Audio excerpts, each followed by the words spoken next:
She's back, and we're going there. Yes, I'm excited that relationship therapist and wise woman Vivian Baruch has returned to the podcast to talk about sex, intimacy, desire, and passion, the topics that too many women were not taught to talk about.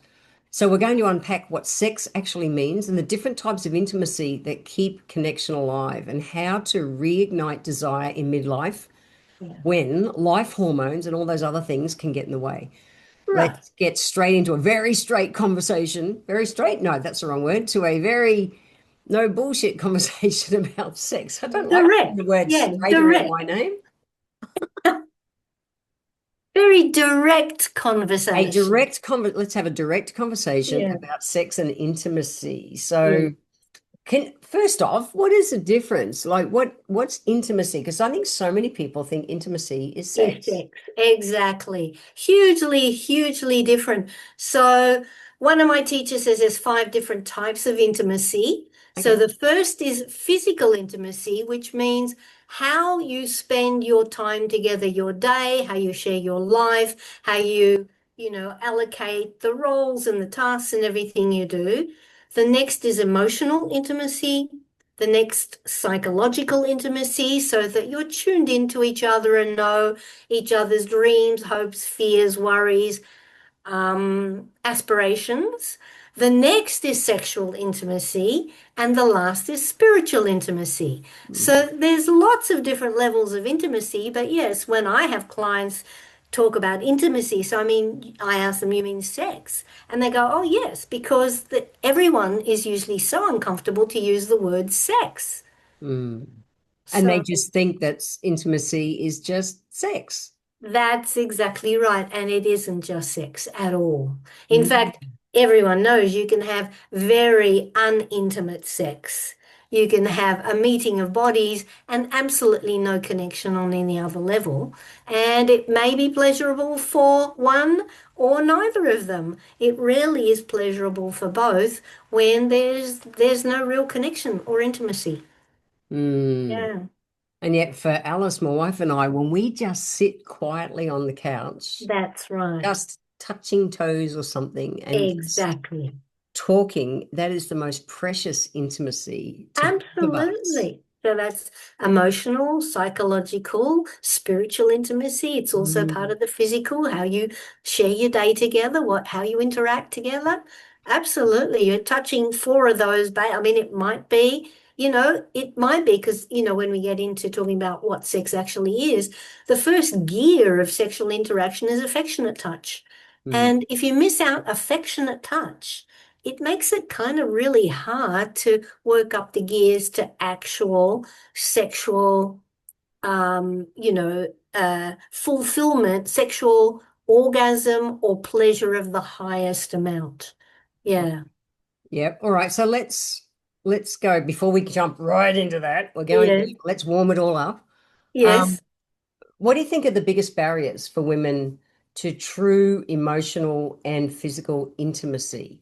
Right. Especially like so many women at this time in life, which we talked about on the other episode. And if you haven't listened to that yet, go back and listen to Vivian talking about relationships at this time in our life. But, whether they're building that relationship intimacy with themselves, recently single or whatever, or with their partners, Yeah. what's the barriers? The barrier, so we're talking here more about intimacy with Intimacy. self and with somebody else. Yeah. So, well, I think a lot of women, and particularly maybe those who are midlife or older, have never been schooled in really becoming familiar with their own bodies, their own pleasure. What pleasure means or what pleasure is usually left out of all of sex education. Mm. Um, so it's really familiarizing yourself with your own body, accepting who you are and what you are, no matter what you look like. And that's a big challenge for most women and increasingly men, not only gay men, but increasingly men. So, yeah, becoming intimate with who you are physically, emotionally, and psychologically, because if we don't really know ourselves, it's really hard to be able to share that with somebody else. If they're asking questions about us, we don't know how to answer if we haven't even tuned into ourselves, really. So how do they tune in? What's something simple that women can do to reconnect with themselves and reconnect Yeah, yeah. with a partner Well, to deepen that intimacy? yeah, with themselves, first of all, Esther Perel talks about really taking an inventory of what gives you pleasure in your life. And this is not just sexual pleasure. Mm. Is it, you know, the enjoyment of your first cup of tea or coffee in the morning? Is it exercise? Is it looking out at a tree and just feeling, the wind on you and the wind in the trees? Whatever it is that's pleasurable, not necessarily connected to sex, because if we don't connect to pleasure in all aspects of our life, it's going to make it harder to connect to sexual pleasure. Mm. Okay. So Yeah. physically, emotionally feeling what's really going on in the world? The senses, Senses. Yeah. having a bath, having a Mm. shower, smelling the tea and coffee, using essential oils, luxuriating in a hand massage or receiving a body massage or giving one. It's like get used to the senses again, all five of them, you know? Yeah. Love it. Yeah. All right. So if we think about then that advancing to sex, what do you think sex, or what does sex technically mean? Well, not what everyone thinks, which is all about orgasm or penetration in one way or another, Right. with either toys or penises or fingers or fists or whatever it is that turns you on. Yep. It's not that. Sex is anything that brings you connection and pleasure. So remember, if we don't know what pleasure is, You it's can't going to be recognize it. really hard to recognize pleasure really in a way and to be able to go with it, to flow with it. There'll be resistance. It'll be foreign, unknown, different, and it can actually tighten up a lot of people because it's unfamiliar. We don't feel safe often in unfamiliar environments. For some people, the lack of safety and edginess can actually be a turn on, but I often explain to clients sex is a bit of a weird thing. It's kind of like you have to have enough safety with a partner or partners if you're, you know, That's your having thing. more than one partner. Yep. Yeah. And you also need to be able to withstand the tension of building up the unknown, and the tension that arises as pleasure arises in the body, to be able to ride that wave rather than have to fight against it or, run away from it. So what do you think, or where do you think people get lost around expectations? They expect that relationships are like, yeah, all fire and all fun at the start. Yeah, And yeah, then that it's just an expectation that sex isn't vibrant and everything and existing in long-term yeah, relationships. Where does that yeah. get lost? Well, it gets lost because people don't know their own pleasure. People have a misunderstanding that their partner should know what it is that they need without their partner, without them having to discuss it with their partner, Yeah. to talk Yes. about it, like How can you putting know? words to it, putting words to it, You can't know what pleases your partner unless No, you you ask them. can't. And Yeah. and look how hard it is even with self-pleasuring or masturbation. People are really uncomfortable talking about masturbation. Mm. So if they don't masturbate or have never masturbated or don't know what it is and how pleasure changes. Like each time, say you are self-pleasuring, it's different from every other time. Mm. So a poor partner who doesn't know what you like with your body at this time in this interaction, how the hell are they going to guess?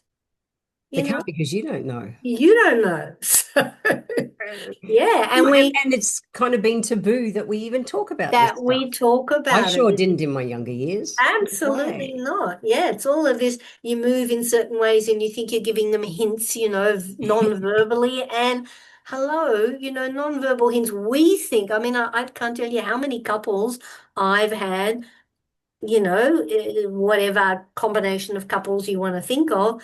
And they go, what do you mean you didn't understand what I was doing? I was showing you. Well, I didn't even pick it up. Yeah. And, so they're totally missing each other because they're really relying on nonverbal communication rather than verbal, and how we can verbally do it, communicate what our likes and dislikes are in a non-blaming, non-shaming way. That takes practice. Yeah, that's a really big point, the Yeah, non-blaming, non-shaming. That's yeah, huge because then a yeah. person can, through embarrassment, get locked down. Oh, yeah, absolutely. Yeah. Mhm. Both the one who is giving the information and the one receiving the Right. information, because they take it personally. And it's not really about them. It's like, today, my body doesn't like that. I know I liked it last time, but this time I don't want that. It just feels wrong. It doesn't feel good, and they go, oh, it's about me, and, I'm doing it wrong. And you're saying I'm not a good lover or a good partner for you, or, Yeah. yeah, so it's very delicate. Well, I think everybody is very insecure about sexuality, until they really become familiar with themselves and with their partner and build up that level of safety and trust so that we can actually go out on a limb further and further and further and try new and different things. Yeah, That's what I was about to ask was, so how do we get people, how do you help people to expand their idea of yeah, sex beyond just orgasm to exactly. connection and exploration and mutual Yeah, pleasure and just, like you yes, say, Alice and I sitting just with our toes touching yes, is as yeah. good, and we have great orgasms. So, however, that Yes, can be that yeah, level of that can intimacy be can blow my lovely. brain. Yes, exactly. So what you're talking about there's a lovely metaphor. There's two lovely metaphors that I use with clients that I learnt from my educator, Barry McCarthy, who's lovely. He's in his 80s now, written millions of books about sex and intimacy. And he uses the metaphor of the five gears of sex, and he calls these bridges to desire. And so the first gear we've talked about already, which is affectionate touch. And this is fully clothed.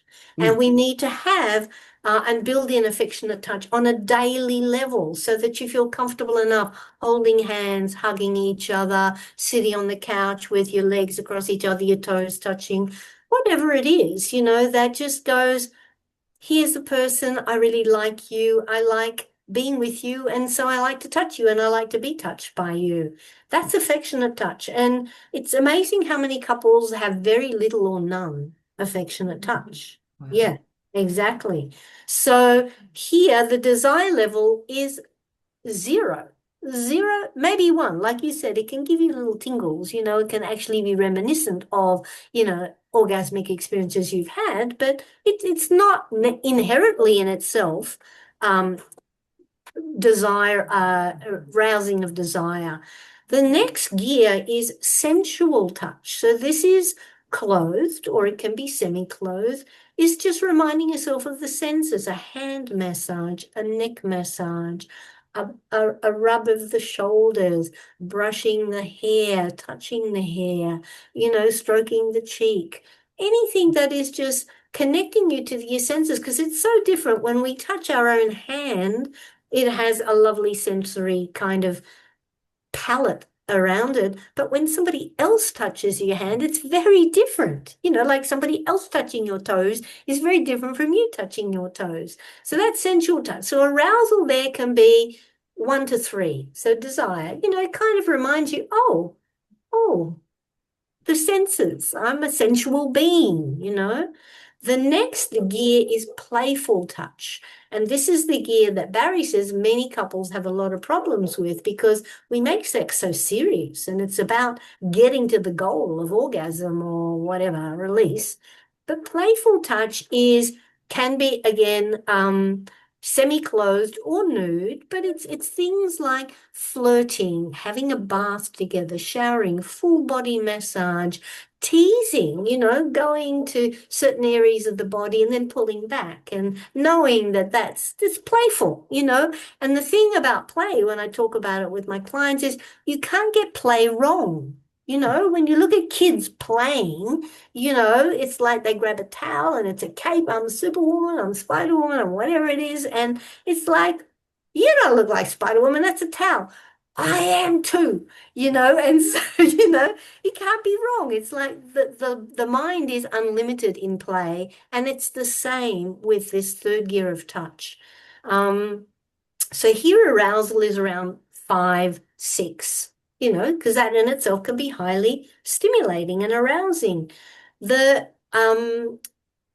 fourth gear is erotic stimulation. So here you do move into the erogenous zones. And again, don't limit yourself to breasts or vulva or buttocks or, it's like explore your whole body, explore your partner's whole body. It's like Mm. the whole body can be an erogenous zone. Yep. Yeah, this is really important. So here, arousal or desire is at about a 7 to 9 or something like that. And the fifth gear is orgasmic or penetration touch or intercourse touch. And here arousal is, 9-ish to 10. So basically, what he's saying, what studies have shown, is most couples, and I ask them either individually or, as a couple, how many of these gears do you have in your life? Mhm. And they go, maybe one. And this, they go from here to here. And I say, you wouldn't do that to your car. If you've ever driven a manual, you don't go from first gear and crunch it into fifth and expect it to kind of Go fast and fly. function and go fast and feel good. It just it'll struggle or it'll stall. And that's what happens in our body if we're not aware of there are bridges that increase the desire in the interaction that you're having with a partner or partners. And we have to know ourselves. We have to be able to communicate that to our partner, and it has to be verbal communication. So yeah, I don't know if that's answered the question that you No, asked. I think that's great. I think that's probably where a lot of people, exactly like you said, they're going from first gear to fifth and wondering why Yeah. it's not working. Yeah. Why it's not working. And again, our bodies are so different. And so, and again, if in cisgendered women, if they're in within a heterosexual relationship, unless, I mean, research has shown that over 80% of women do not orgasm with penetration alone, right? So people don't know that, Mm. right? So they're wondering why, if they're in a relationship with a man who is pumping away and he's trying to maintain his erection, and 3 to 5 minutes of direct penile stimulation or 2 to 5 minutes of direct penile stimulation is enough to bring about an orgasm in a man, unless he's able to control, and he's learned how to pace his desire. And unless the woman can actually tell him, look, that just does nothing for me. Some women can, 20% or so of women can orgasm via penetration alone, and that has to do with their own anatomy. So their clitoris is probably a lot closer to their vagina, and so when there's penetration, either with a toy or a penis or hand or what have you, it pulls the skin around the clitoris, the clitoral hood. It stimulates the clitoris on the surface. And we all know the clitoris is 5 to 10 centimeters Right. long Yeah. externally. So it's directly stimulating the clitoris, and that's why those women can orgasm. But the majority of women can't, over 80%. So they don't know that themselves. Their partner doesn't know that. So their partner is thinking that if I maybe practice foreplay, which is, a terrible kind of, it's got bad connotations. It's like, this is the thing you do before the real thing, which is penetration. No, it's like, so if a partner is manually stimulating their partner for 3 to 5 minutes, if it's a cisgendered male, and they go, it's 5 minutes, what's wrong, And it's like it's not happening. Research shows that in partnered sex, and that's with no matter what kind of gender your partner is, Mm. in partnered sex, it takes an average of, on average, some are less, some are more, 25 to 30 minutes of direct clitoral stimulation for a woman to orgasm, because it's somebody else doing the touching. Very versus yourself can knock it off in a Versus minute. yourself. If Yeah. you're doing it yourself, Totally. it's Because three to you're five feeling it. minutes. I know. There's only one nervous system that is giving the message. Here's another nervous system. You're trying to tell that nervous system Yeah. non-verbally, slower, faster, to the left, to the right, not so hard, this, that, and the other. And it's really, that's why it takes so long, Yeah. because there's all of that.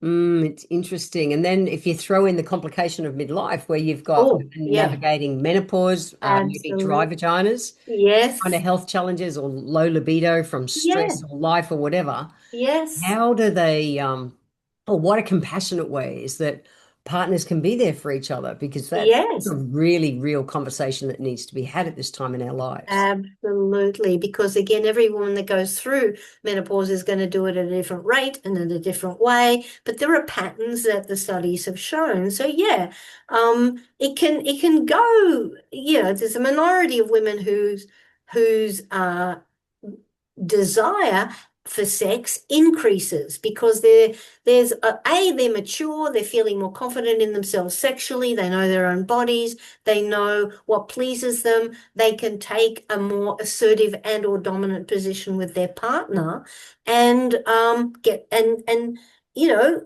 have a sexual interaction that they're really enjoying. But many women don't. It just sex, through the hormonal changes and the busyness, and then always it's that sandwich generation. They've got their own kids or their parents who Older may be parents? ailing, and they may be at work still. So there's all of these pressures, and sex is not forefront in their mind. So that's why the different types of intimacy are really important to understand, and the different ways of getting pleasure and connection, which may not have to involve sex, in the way that, erogenous zones or an increase in desire. But it is important to have a way of talking so that you can actually say that gears metaphor is a lovely exercise that I do very frequently with couples, so they can put words to it. Look, I think I'm about second gear. Where are you? Well, I'm in fourth. Okay, well, what are we going to do about that to accommodate that? Because of the one in fourth maybe wanting to go to fifth and have an orgasm. The second, the one in second gear may not. It's fine just to be connected with you and to be here and feeling and witnessing your pleasure. I don't kind of need that at the moment. And it's okay to talk about that without feeling shame or blame. That's such a good visual, I think, for people to be able to use. I've Yes. not heard that explanation before. Yeah, yeah, Right. it's lovely. It's very user friendly. Like Very. if you haven't learned how to drive a manual car, but it still makes sense, And I'm a rev head, so I Yeah. still just slam through the gears. Right, there you go. Yeah.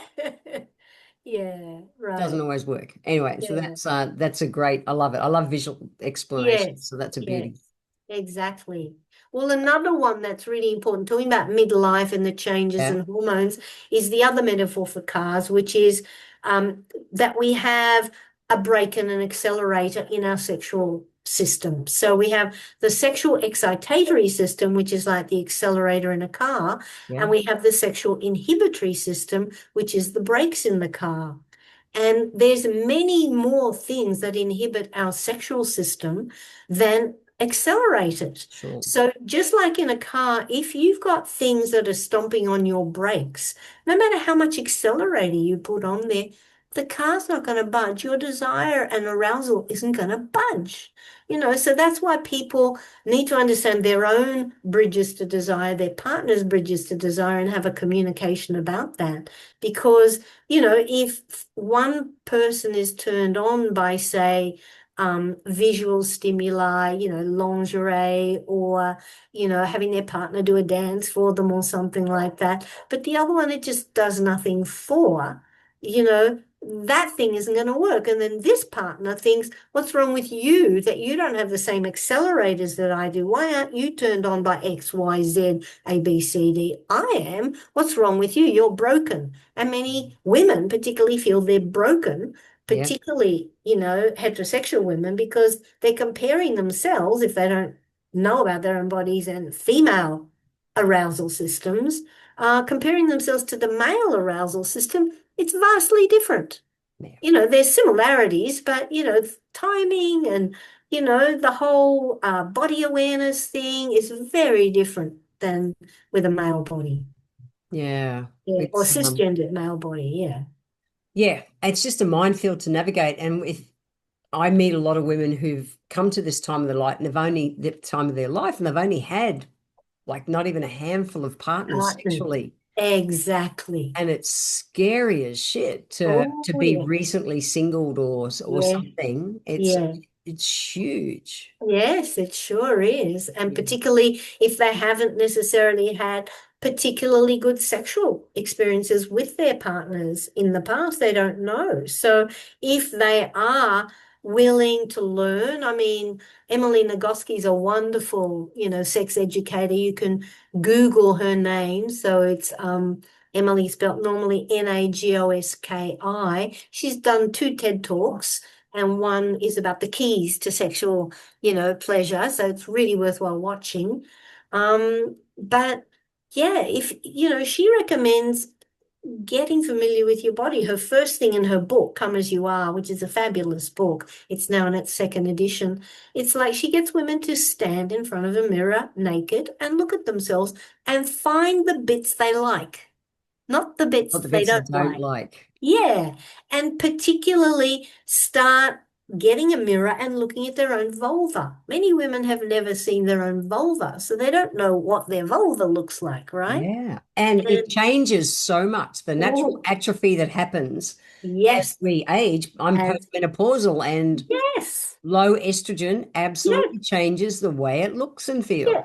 Just as Absolutely. our faces and our bodies change, of course our vulva's going to change. Everything changes. I Everything know. changes. It's Yeah, okay. And it's a natural yeah, process in life to process. just, Yeah. yeah, enjoy. Yeah, Yeah. exactly. And that's hard for a lot of people. So they're going to feel very uptight if their partner wants to actually look at their vulva or, give them oral sexual pleasure. It's like, no, I don't want to do that. That's off. Or, Yeah. I'm not comfortable doing that. So there's so many minefields, as you say. So there's a lot of discussion that has to happen and a lot of journeying together. But back to your question about a newly single woman in midlife, with the right help, and Mm. I would recommend that she, and if she repartners, they get some expert help so that they can learn to communicate and develop a couple sexual style that works for them. Mm. Yeah. So there's 4 identified couple sexual styles. And, it's kind of like if one has a preference for one sexual style and one has a preference for another, there's going to be some work there about what's going to be our sexual style. There's yours, there's mine, what's ours, you know? That's the kind of work that you do with women around the world. Yeah. Yeah. Yeah. Yeah. Okay, cool. So, And or couples. Yeah. and or couples. Yeah. Okay, cool. So we've touched on intimacy and Yeah. sex. What is desire? You're using the word. Yeah. Is desire different? Yes, desire is the thing that is most easily disrupted out of everything. So when we were talking about the brakes, so Yep. thank you for putting me back on track. When we were talking No, about no, the no, no, no. brakes, I love where you went. It was really important. So, but then right? my brain's going, you're saying desire. Yeah, and Or what's the myths and how do you clarify around? yeah.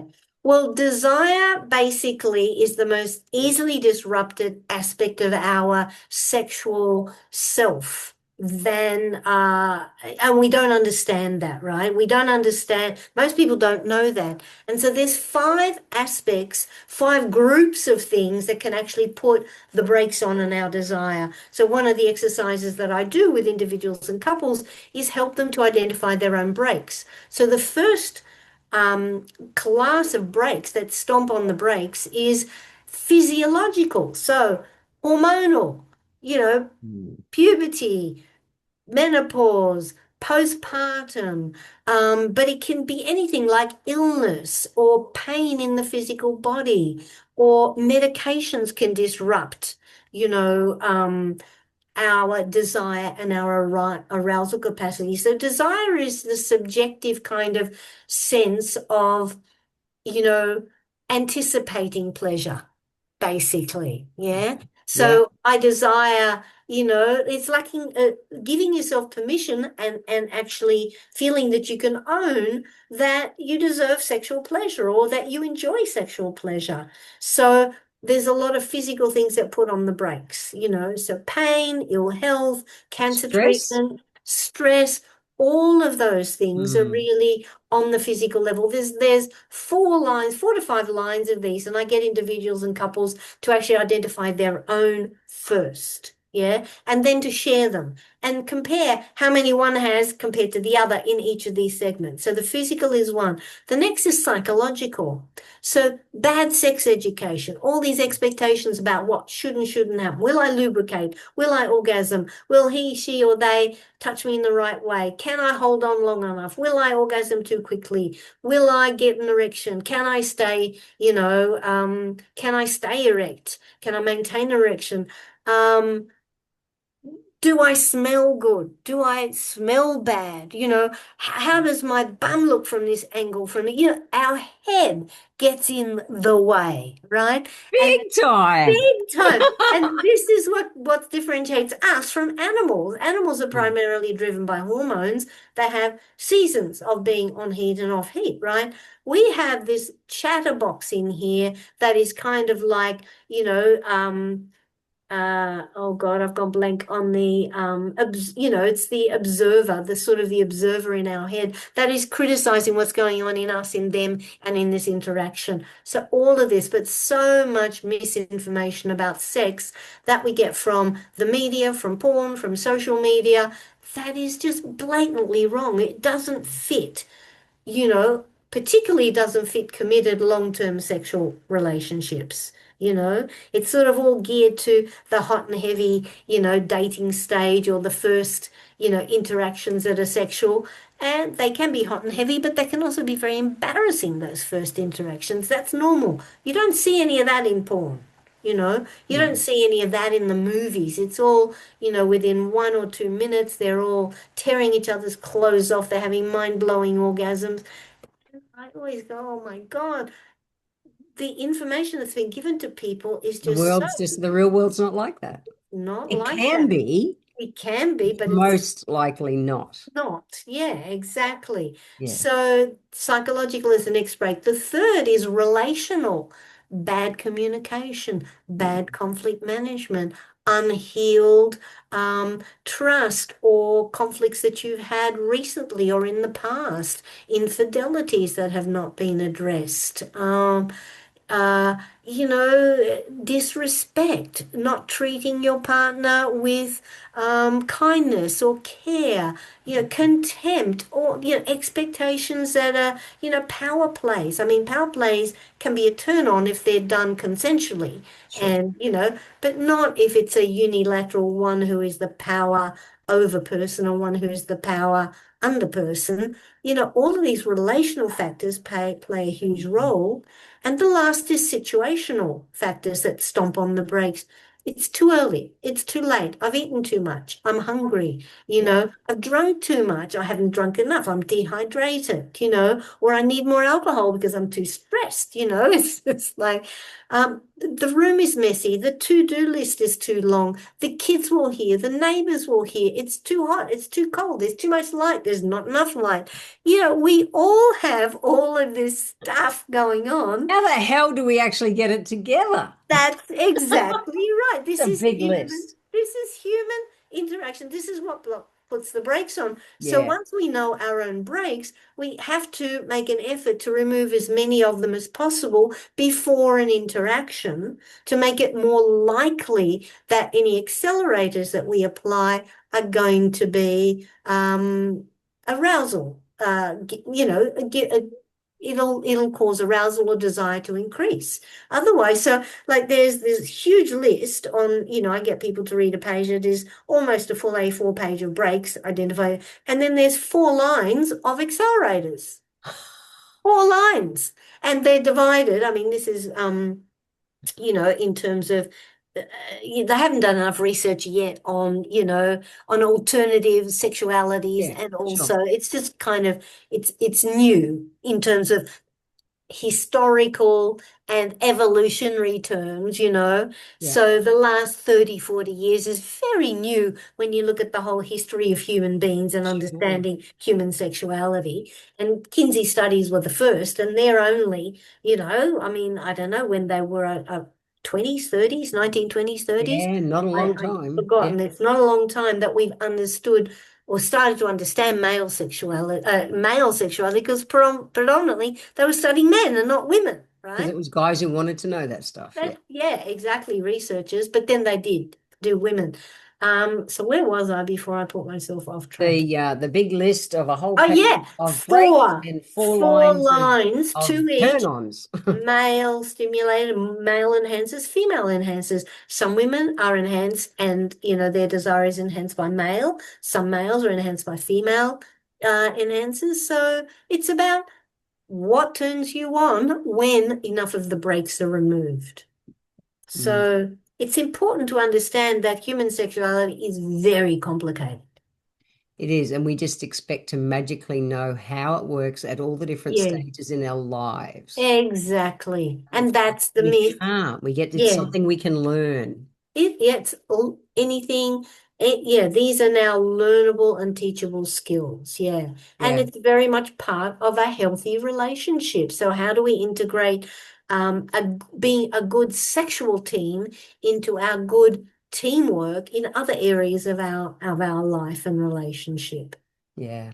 So if a Yeah. woman was thinking, what is the bottom line? Where would I start today? Have you got an amazing ebook like you have for so many other things with your relationships? But what's one thing a woman could start with today? Well, they could have a look at my website and look through the list of blogs where I've written a lot of around myths about sex, myths about orgasm, myths about porn, myths about all of this, why we believe sex should be spontaneous, why it's difficult to talk about sex, but really read some of the great writers on it, like Emily Nagoski. She's a brilliant, The Come As You Are book would be a wonderful book and a resource. It's audio book version as well. Esther Perel's is a wonderful book, but it's her writing is magnificent. It's mating in captivity. So how do you understand that, in on a long-term monogamous relationship, desire is impacted? What actually happens to desire in relationships, in a long-term relationship. And because we're captive, so she's using the metaphor of an animal in a zoo. Hmm. And generally it takes a lot of effort, like to get an animal to actually reproduce if they're feeling captive and unfree. Not But safe. yeah, Yeah. not safe. So she explores all of that in a really beautiful, I mean, her writing is just superb. Um, so who else to read? Well, I mean, in my little ebook about how to, in terms of teamwork, so sexual relationship, how to be a good team, I've got two sections in there in the little ebook on sex and on intimacy. So Okay. differentiating the two. They're only short, but each of them have links that will take you to my blogs that I've written about them and then the sources that I've drawn from. So really, first it's educating yourself. Educate Most of yourself. us have such bad myths about what sex is or should be or can be or what have you. Yeah. So for Yeah, those listening, I will put the links in the below the podcast. You can go straight to it, or it's Vivian Baruch, UCH. BARUCH.com. So Yes, and VIVIAN BARUCH.com. yeah, great. Uh, Vivian with 6 letters and A. Yeah. That's it. Mm. And then you can go there and check out Vivian's blogs and information. So, and also, no, I agree. I'm all about prevention. So, especially so many women come to this time in life, whether Yeah. newly single or whatever, and they're like, where do I start? Go and Yeah. get a professional's help. So you can reach out to Yeah. someone like Vivian. Yeah. Yeah. And or professional, do your own reading, like, look for recommended, I mean, you could Google, which is now AI backed, recommended resources on mature female sexuality, novels, books, whatever. You'll get hits there and gravitate to the ones that appeal to you. They'll all end up, referring to each other somehow. The good ones will they influence each other, they inspire each other, they cross-reference each other. So Yeah. yeah, So if there was one last thing you wanted to say to the women listening about sex, intimacy, desire, what would it be, Vivian? you're normal. Because most people think, what's wrong with me? I'm broken. This is from Emily Nagoski. She's a sex educator, and this is what her TED Talk, I think, mentions in her TED Talk, certainly in her book, when she was teaching sexuality to undergraduate students in university. You know, they explore all of their ideas, their myths, their fantasies, the things they think sex is about, and what it should be like, and what they should look like, and how their body should operate. This is, yeah, all students. And at the end, she says the biggest joy she has, she asked them, "What's the one takeaway?" "I'm normal." Because it's so important to feel you're okay, we're unique. There's sex isn't the same for any two people, let alone a whole identity. So yeah, That's I'm awesome. normal is the really good thing. Well, good to know that I'm normal too. Thank you. Yes, absolutely. I love it. Thank Yeah, you so much for sharing this. I really recommend everyone follows you and what you do. You are also on Instagram and Facey and yeah, those. I'll put yes, that and LinkedIn and everything, yes. connect everything to there. But thank you so much for your time again. This is such a big subject. My pleasure, my pleasure. And all the best to you. Thanks so much, Vivian. Bye. Okay, bye.